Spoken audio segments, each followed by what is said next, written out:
Well, ever since I got into welding, I had one of my two angle grinders, this one here. I wound up losing part of the blade holder assembly, so now all I've got is a threaded shaft. But I didn't really care because this thing's just a piece of junk. It's got absolutely no power.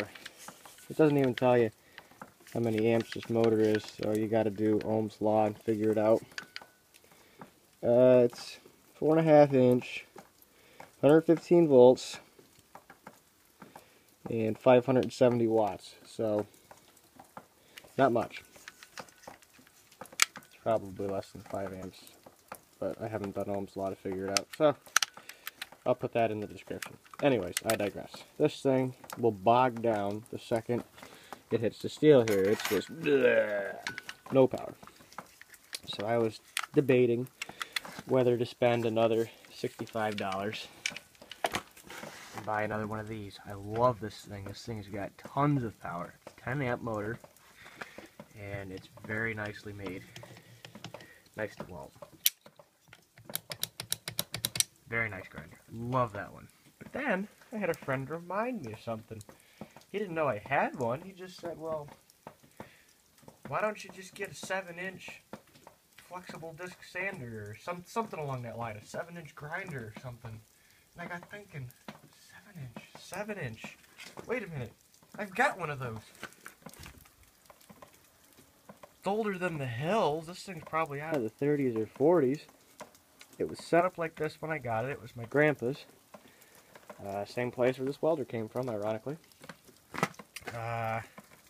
This is a 7-inch flexible disc sander. It's a Black & Decker, made in the 30s or 40s. Very, very heavy. Like, you're not going to use this thing with one hand. It's got a wooden handle inside. The cord's in pretty bad shape. I got to replace it. I got to take it apart again and clean out the gearbox and re-grease it, but it does work. I do have the rubber disc that goes here that you mount your sanding pads to, and I've got a whole box of sanding pads for this thing, but I forgot I even had this. I was just playing with it. I know it's upside down, don't shoot me, but there's the old Black & Decker logo, a little holder. And I was just playing with it here, and this thing, it does have power. It only spins at 4,200 RPMs, and it only has 6 amps of power. It's not geared very high. See, it's leaking a little bit of oil. It's geared really low. It's got a switch guard. Turn it on.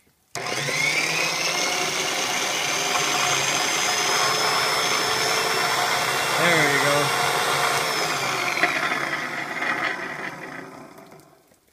You can tell this thing's got some snort for only being 6 amps. Yeah, it does work. So, you know what? I'll use this thing until I find something a little bit more like my DeWalt there.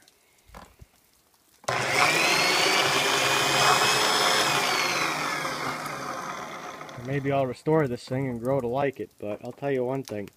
It is heavy. Bet you it weighs 10 pounds or better. Just thought I'd share that. It's a pretty interesting old tool.